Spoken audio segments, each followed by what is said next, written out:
A Argentina vai às urnas, como o Mas acabou de dizer, a Argentina vai às urnas neste domingo, dia 26, em uma eleição legislativa tratada como um referendo ao governo de Javier Milei. O presidente tenta transmitir o otimismo, mas enfrenta um cenário de desgaste político e econômico. Milei ignora as crises internas da inflação, desaceleração do PIB e aposta no discurso de recuperação futura para mobilizar seus apoiadores.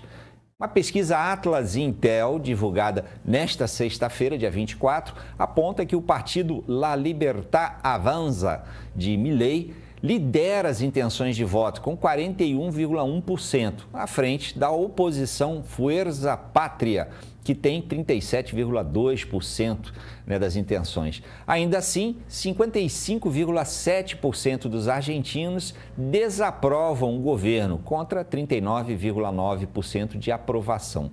A contradição entre alta rejeição e preferência partidária revela uma sociedade dividida entre apostar na continuidade ou punir o presidente. E aí, sobre isso, vamos conversar com o jornalista Paulo Pereira, que é mestre em cinema pela Fundación Universidad del Cine de Buenos Aires, onde vive há 12 anos.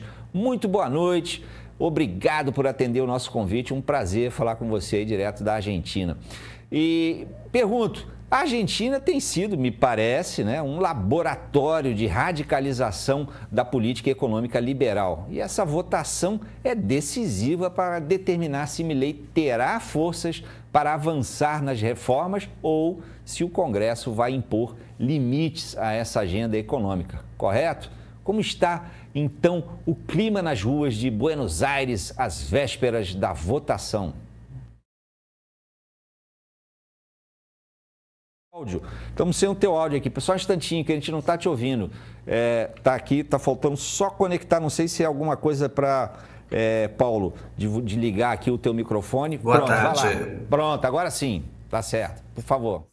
Boa noite, Tardan. Boa noite aos telespectadores. Eu peço desculpas que fui eu que deixei mudo aqui para não atrapalhar a dinâmica e acabei esquecendo de me conectar.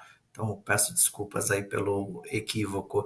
Olha, Tardan, é um pouco o que vocês comentaram, né? Existe uma grande expectativa, mais de 36 milhões de argentinos vão às urnas nesse domingo, né?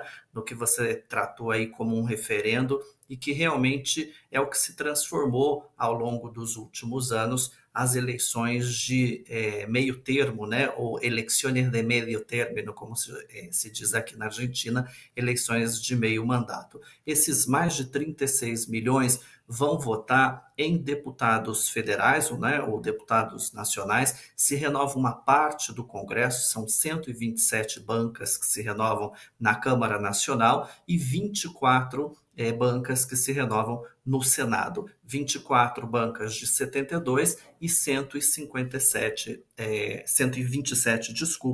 de 257 bancas. Então, é uma renovação importante que pode impor ao presidente Javier Milei derrotas em projetos que esse governo pode levar para o Congresso. Importante dizer que o Javier Milei possui, o partido dele, a Liberdade Avança, né, o La Libertad Avança, possui menos de 15% hoje de deputados no Congresso Nacional. Então, um governo, Tardan, que chega aí às urnas no seu pior momento, né? Eu vou dar um exemplo, além do que você comentou sobre o índice de aprovação dele, né, que é o maior, o mais alto desses 2 anos, agora dia 10 de dezembro, Javier Milei completa 2 anos de mandato e chega nesses 2 anos com 55,7% de rechaço, de repúdio, de desaprovação, né? É o mesmo perfil que ele chega nas urnas. Eu vou dar um exemplo, o principal candidato, né, na Argentina, o voto não é como no Brasil, onde nós votamos nominal, né? O voto é nominal. Na Argentina, o voto é em lista. Então, geralmente, os 2, 3 primeiros nomes que figuram nas listas são as grandes apostas dos partidos e os grandes chamadores de voto, né? No caso do partido do presidente Javier Milei, o principal nome candidato a deputado nacional é o José Luiz Sper, que teve que renunciar, há pouco mais de uma semana, teve que renunciar à sua candidatura por escândalo de envolvimento com um narcotraficante, Fred, na Argentina, né? Esse traficante que os Estados Está olha a incoerência, né? Os Estados Unidos pediu a extradição desse narcotraficante e no meio dessa investigação está aí o nome do principal candidato a deputado, José Luiz Sper, que teve que renunciar, não é o candidato, mas não houve tempo para que retirasse o nome dele da lista, né? O que a gente chama aqui na Argentina de boleta, né? Ou seja, o argentino, o eleitor vai lá na sala, né?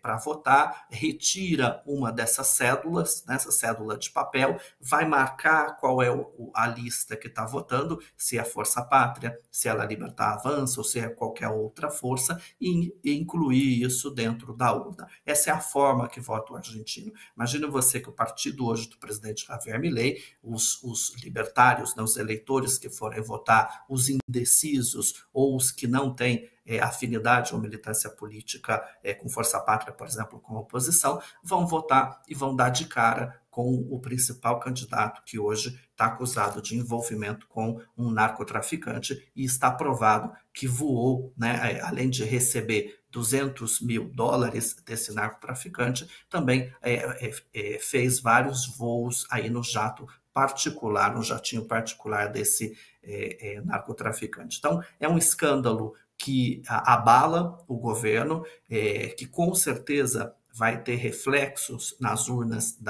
desse domingo e além da expectativa que gerou as eleições do último 7 de setembro aqui na Argentina, né? As eleições, Tardan, aqui, elas podem ser separadas, né? Os estados, as províncias têm a prerrogativa de convocar as eleições juntas com as nacionais ou separadas. Alguns estados, como é o estado de Buenos Aires, e aí é importante dizer porque 40% do total de eleitores estão em Buenos Aires, então é o maior colégio eleitoral da Argentina, desdobrou, né? Ou seja, fez a eleição separada das eleições nacionais e com isso também teve um resultado aí que impôs uma grande derrota ao governo de Javier Milei, onde a oposição liderada pelo governador Axel Kicillof conseguiu aí ter uma vantagem de 13% de diferença nos votos em relação ao governo, né? Então isso gerou, Tardan,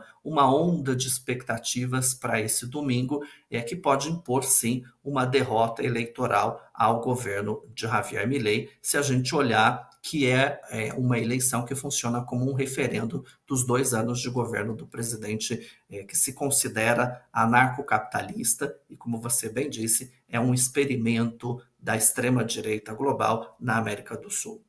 Muito obrigado, Paulo, pelos seus comentários, pela sua análise. E já fica o convite aqui para a gente voltar a conversar na segunda-feira, né? Porque aí, no dia seguinte dessas eleições, você trazer um retrato para a gente ali de como foi, né? Como é que se desdobrou essa eleição tão importante aí para a Argentina. Muito obrigado, Paulo. Um prazer imenso ter você aqui conosco. Uma boa noite, bom fim de semana e, quem sabe, até breve aqui conosco. Obrigado. Eu que agradeço o espaço e a disposição, Tardan. Legal. E sobre o encontro entre os presidentes Lula e Trump, e também sobre outros assuntos internacionais, vamos conversar com Martônio Montalverne, que é procurador do município de Fortaleza e professor titular da Unifor.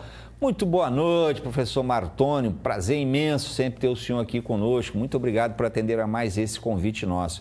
Professor, o encontro entre Lula e Trump será na Malásia. E há quem diga que a Austrália